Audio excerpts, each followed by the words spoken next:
Right, George, let's get into this. We've Yeah. got a lot to get through. And there, of course, has been some breaking news, I guess, over the last 24 hours after Nottingham Forest sacked their manager, Chris Hughton. Let's have a quick look at the league results from midweek. And then we're going to have a look at the league table, which will reveal all for Nottingham Forest. Sadly, Sheffield United 2-2 against Preston North End. Blackpool with a poor result after that win against Fulham, a 3-0 defeat against Huddersfield Town. My beloved Queen's Park Rangers losing their first game of the season against Bournemouth, who's still unbeaten. Blackburn Rovers, good win against Hull City. Reading beating Peterborough United. West Brom drawing 0-0. Bristol City 1-1. Stoke City 1-1. Birmingham City losing 4-1. We're going to have a look at the goals from that in a second. Nottingham Forest, as we just spoke about there, losing 2-0 to Middlesbrough. Swansea City drawing against Millwall in quite a boring one, I'll be honest. And Coventry City getting the victory, looking very good at home this season against Cardiff City. And if we look at the table, Coventry City absolutely flying at the top. But if we look down the bottom, scary times for Nottingham Forest. And George, to bring you in on this and to talk about the first casualty of the season, probably a little bit, I mean, actually, I always say this, I always go, oh, it's October when it starts to happen. But actually, there's normally one after about 6 or 7 games. I think we both, with our predictions, had them knocking around top half, down to the fact that it was Chris Hughton at the helm. But after having the worst start in 108 years, it's come to an end. And it's weird, isn't it? Because even after 4 games, it did feel a little bit like the writing was on the wall. Do you agree? Yeah, I think the only surprising thing from my point of view here is that it's taken this long for the decision to be made. Now, that is in no way me being disrespectful to Chris Hughton, who's achieved more in football than I can ever dream of and is an excellent manager as well. But they've been very poor this season, and the relationship between Hughton and the fans broke down a long while ago, and it felt like the writing was on the wall for a while. They've been incredibly poor going forward. Their attacking output is very, very bad. You know, they've got enough players, in my opinion, that they shouldn't be so bad defensively. You look at whether it's Zinkernagel and Brennan Johnson on the wings, Joe Lolly, who came off the bench, of course, as well, who could, was one of the best players in the whole division. James Garner now in centre midfield, Lewis Grabban, Lyle Taylor. There's no shortage there of players to work with who should be a decent attacking side, but game after game, they are very poor. We thought we saw something of a bounce back against Derby when they came back in the second half and put in a decent second half performance, and then led against Cardiff, only to then be pegged back and lose that game 2-1 on the weekend before losing to Borough. So, yeah, it's really difficult for Forest fans. I feel sorry for Chris Hughton, but one of the kind of laziest narratives, I think, in football is that certain managers guarantee you success. And that is just not the case. A lot of people thought that Chris Hughton guaranteed a certain level of performance. I remember the same was said when Simon Grayson went to Sunderland as well. But sometimes certain managers and certain players don't work at certain clubs. The only problem that I've got is that taking out a very small, seemingly unsustainable run under Sabri Lamouchi, this has been the case at Forest for a while now, and they've got to make the right appointment because, in my opinion, there's no way that group of players that should be stuck at the bottom of the Championship after 7 games on just 1 point.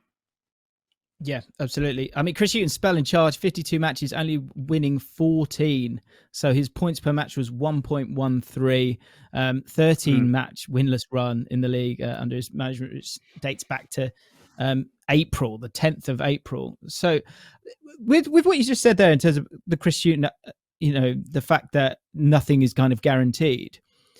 In terms of him coming in initially, do you disagree with that initial appointment then? Because I guess, to disagree with you just a touch, I feel like, he has got that experience and pedigree. And so from that point of view, it made sense. But I guess on the other side of it, these are 2 jobs now where he's lost it. And I think we're all pretty certain that the next guy is going to be this, modern football manager, for want of a better phrase, a kind of, the likes of Potter, Steve Cooper's being linked with this one, John Terry, those kind of managers.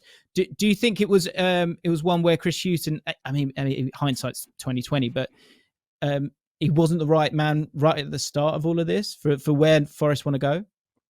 No, definitely not. I think it was a good appointment. I think at the time I'd have said it was a good appointment. You know, as I said, this is no slight against Chris Hughton. He's a brilliant manager, and he's somebody who gets teams promoted out of the Championship, which is what Forest fans wanted. I can't put my finger necessarily on why it didn't work here. As I say, I think there are issues at the club that probably extend beyond just Hughton himself. And sometimes, no matter how good a manager you are, if the relationship, that key relationship between the fans and the manager breaks down, especially after having a season and a half where there were no fans there anyway. You know, Forest fans are very passionate. As soon as they come into their stadium and they're seeing a team who haven't won for a while, who aren't playing a particularly exciting brand of football, who aren't scoring goals, then it doesn't matter how good a manager you are. It's going to be very, very difficult to turn that around. So, yeah, I have immense respect for Chris Hughton. I wouldn't surprise me at all if somebody else picks him up in the next couple of seasons and he makes a good job of it. I think there is a limitation there. I thought that people who questioned the decision to sack him at Brighton and bring in Graham Potter maybe don't see how progressive other managers can be. And I think that probably is what we're going to see at Forest now. You know, Dane Murphy, who will probably be making the decisions, who was the manager. So he was the guy who brought in managers into Barnsley, such as Gerhard Struber, who did such a great job for Valérien Ismaël. You know, this is a guy who's made a pretty good career in the last couple of seasons of finding managers who we didn't know a great deal about, who come into jobs and do very well. So I'm intrigued to see who it's going to be. You mentioned the names there. You know, Cooper seems to be the one who's being linked most to the job. It wouldn't surprise me if there are a couple of names, maybe left field, that come into the conversation that we won't know much about, and you can't ask me about them now because we don't know who they are. But yeah, we'll see. Yes. Yeah, very true. I guess the final thing, I think it's interesting what you're saying there. In terms, sometimes I think certain clubs maybe need the calmness of a Chris Hughton, and I think that's what people were going with this appointment. And I think it made sense for a lot of us because, you know, some of those bigger clubs, it's 23 years since Nottingham Forest were playing in the Premier League, and so there is a kind of yearning there. And I think sometimes you need that kind of that lightning rod, big personality manager to kind of energize the entire club. With Chris Hughton, you know you're not going to get that. You're going to get a manager who's going to be calm. He's not going to get too high when it's going well. He's not going to get too low the other side of it. So it then probably comes down to how prolific maybe some of the players are. I think we all know that it is a defensive first kind of mindset that Chris Hughton has. And in terms of the shooting accuracy, in the entirety of last season, only 35.3% of their shots were on target. In terms of the conversion rate, it was 6.97%, which is the worst in the Championship. I think that's something to be said, is that for a big club, if you're going to play kind of slightly defensively, then Lyle Taylor, Lewis Grabban, Glenn Murray kind of came in and helped during a sort of mini purple patch that they had. You need to kind of take the chances that come your way. And I think that is one often, of course, there's luck is involved in every manager's kind of reign at a club. But I look at the opportunities, and of course there are a lack of chances being created. But if the chances aren't being taken, then you're in real trouble because it feels very dire. Do you know what I mean? Mm. Yeah, I definitely do. And it does feel like a bit of variance there, because you've got two guys in Lyle Taylor and Lewis Grabban who, prior to their Forest careers, were probably seen as being very, very good finishers. And, you know, now they're not putting those chances away. It was interesting. On deadline day, they were linked to Josh Maja of Sunderland Till I Die fame. And, you know, he finished at a remarkable rate at Sunderland, a rate that was never going to be sustained. But he is an out-and-out goal scorer. And I saw some Forest fans on social media saying, well, what's the point in bringing in a Maja if we... And that is totally fair. But at the same time, he was exactly the kind of prospect that a team of Forest's kind of stature should be signing, a young, hungry player who's got a massive resale value if it doesn't work out, unlike the types like Grabban and Taylor, who are probably going to end up declining whilst they're at the club.